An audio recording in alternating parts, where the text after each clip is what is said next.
And now join us straight from Ristorante 54 Ment in San Francisco is Chef Mattia Marcelli.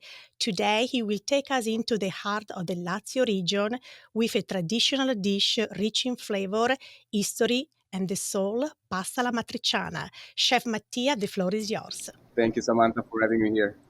Can you tell us a little bit about the history of the pasta alla matriciana and what makes it so special to the region of Lazio?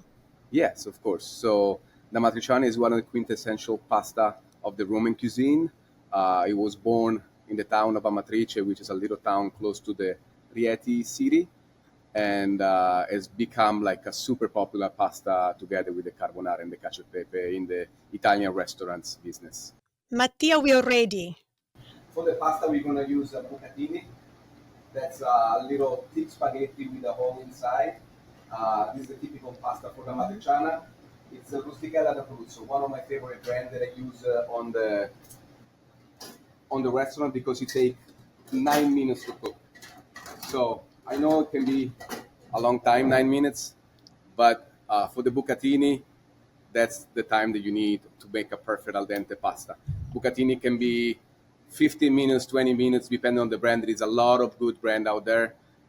Rusticella is one of my favorite because of the texture and the timing that allow me to keep up with the order here at the restaurants. So once we drop the pasta, we're gonna start making the sauce here for the matriciana. I have all the ingredients over here. So we're gonna use guanciale. We get it imported from Italy, nice and fatty as you can see. This is the way you want it. Don't be scared about the fat. It's gonna dissolve into the pan as well. So we're gonna put some guanciale on the pan to let it sweat. So for this recipe, I don't use any olive oil. I just use the fat from the guanciale to basically allow the guanciale to cook in its own fat without adding any more olive oil, especially now with all this, craziness around the world that is happening. Olive oil is really expensive. Please do not waste olive oil. So once the pasta is cooking, I'm gonna show you how to make the sauce. It's super easy. We just need a few ingredients, which are the guanciale that I show you. Then here we have grated pecorino romano. This is already grated. And we have pomodoro pelati right here. So I use tomato. I lightly cook a little bit. So that's allow us to get off the acidity from the tomato and have a little bit a better sauce, less acidic for the amatriciana. So, the funny part, every time people ask me about, this is not the original matriciana. Some people put onions, some people put chili flakes, some people put pancetta, some people put guanciale. These are millions of ideas. My grandma used to make it with pancetta because that's what she used to have in the house, and to make me happy, she used to make the matriciana with pancetta. It's fine. We, as a Roman, we imported the matriciana to Rome, and people start adding onions, start switching pancetta to guanciale. Those are totally fine. There is no original recipe because the original matriciana is without tomato sauce. It's white. It's what in Rome we call the gricia. So there is no such a thing. Oh, this is not original. Us as a Roman, we imported the recipe and we make it ours.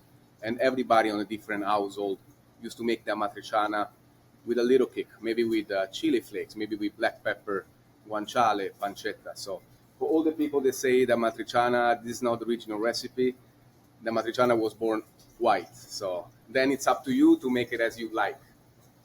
So right here, we are sweating the guanciale. And I'm going to show you a little trick that I use for both my amatriciana and my carbonara. So to have the consistency of the guanciale still a little crispy, I take off some of the guanciale and I let it rest on, you can put on a plate. I use a metal plate because we're going to keep it here next to us.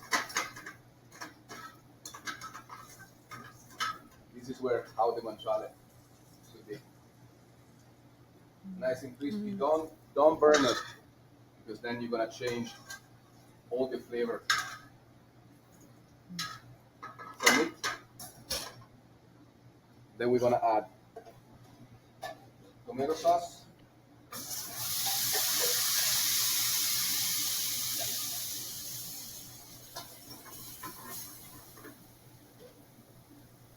And let it cook gently.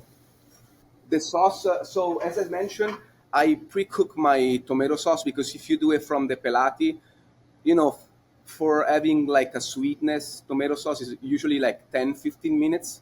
It really depends about the quantity. We pre-cook our tomato sauce. So, because the more the tomato are raw, the more acidity they have. Once we cook it, we took it off the acidity from the tomato to have just a smoother sauce. So usually it's like, I would say a 3 minutes cooking time if you cook your pelati or tomato sauce. Otherwise, if you use pelati or fresh tomato, it's usually 15 minutes. But I always try because every pelati brand is different. They have different acidity. But you can recognize when the tomato sauce is ready just by tasting it. Another thing, do never add sugar to the tomato sauce. That was my next question. Thank Let's you. buy good pelati. Let's not buy the cheap pelati. Let's buy good pelati, and Uh-huh. we do not add sugar. Salt is allowed, pepper is allowed, basil is allowed, not sugar in the tomato sauce, please. So, and another thing, one I see where when the tomato sauce is cooked, when the sauce for matriciana is cooked, I can see because it's reached the thickness that we want it. It doesn't have to be too liquidy, but it has to be to all the pasta. Especially every time that we're gonna saute the pasta, we wanna reach that texture and that thickness.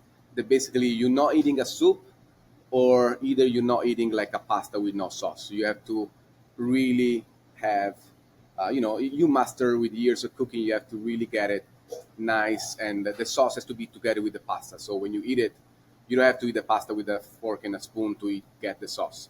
The sauce should be, catch by the bucatini, obviously. The sauce is always ready.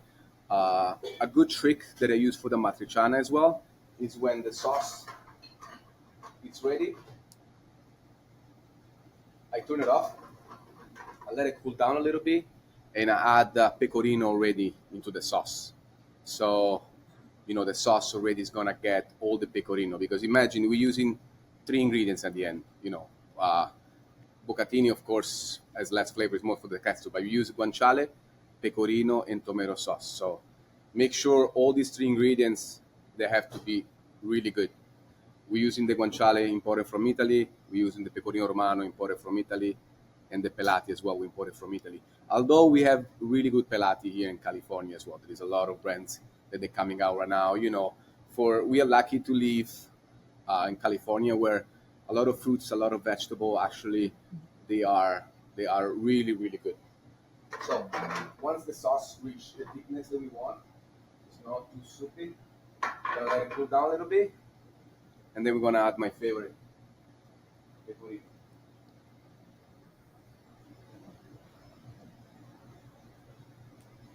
And we let it rest. Just like this, that's the amatriciano smell. That's how I call it.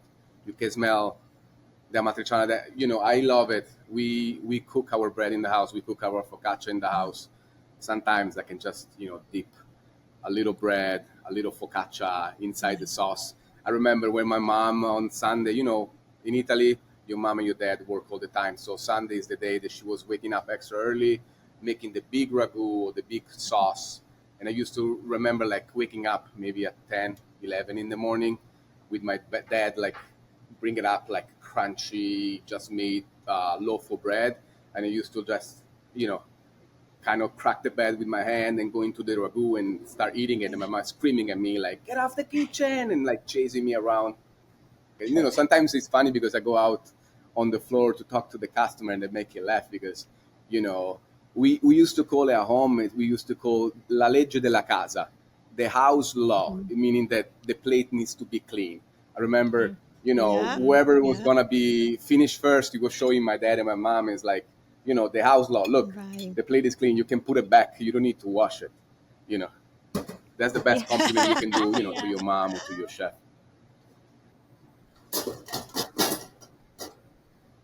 Perfect. Pasta is ready.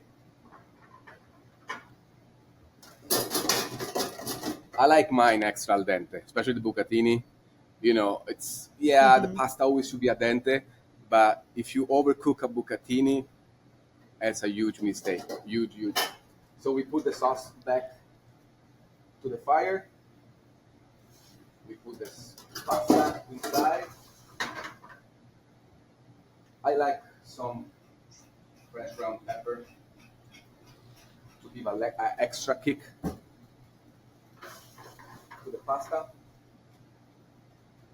And then we start sauteing the pasta.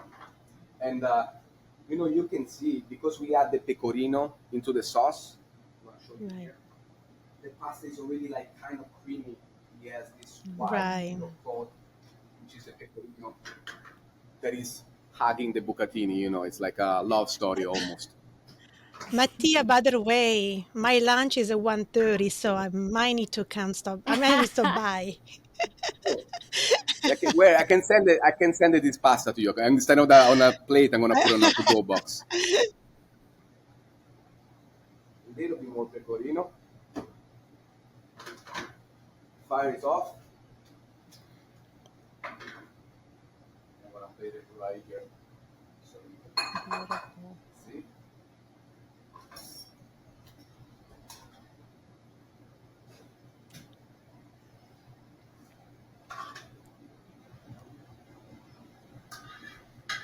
There you go.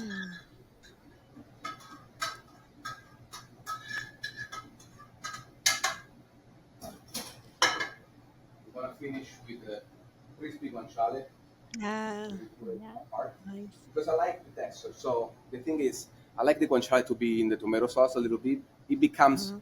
kind of mushy, but it gives a lot of flavor to the sauce. And then I Right. like the crunchiness of the guanciale at the end. So I'm gonna show you one piece. This is a perfect piece of guanciale. The fat is translucent. The meat is not burnt. We put crispy guanciale on top, and then we're gonna finish with a little bit more pecorino cheese on top.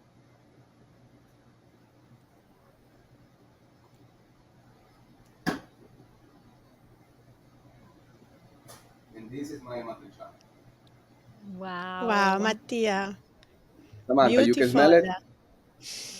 I think I do. Let me see. Oh my God. This is for me. So aglio e olio, when you're cooking aglio e olio, is one of those flavors that for me like enhance my appetite. And the matriciana, when I smell the matriciana, the Yeah. guanciale with the tomato sauce and pecorino, I'm like, I'm ready to eat. This is the art.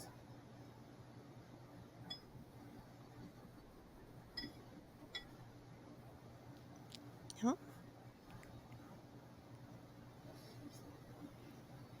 Perfetto. So good. Mattia, beside your work, what is your true passion and what keeps you going? Uh, family tradition, food. That's what my parents taught me. Uh, so that's what keeping going. Make people happy. Bring my tradition. Bring my roots. Uh, Especially here in America, where there's so many different kind of cuisine. I really want to bring my Right. piece, of food from my household, from my city here in the United States. Beautiful. Thank you so much, Chef Mattia. Of Thank you. It course, was wonderful. And I can't wait to have you back next season. I'll be here. Thank you, Samantha. Thank you for having me.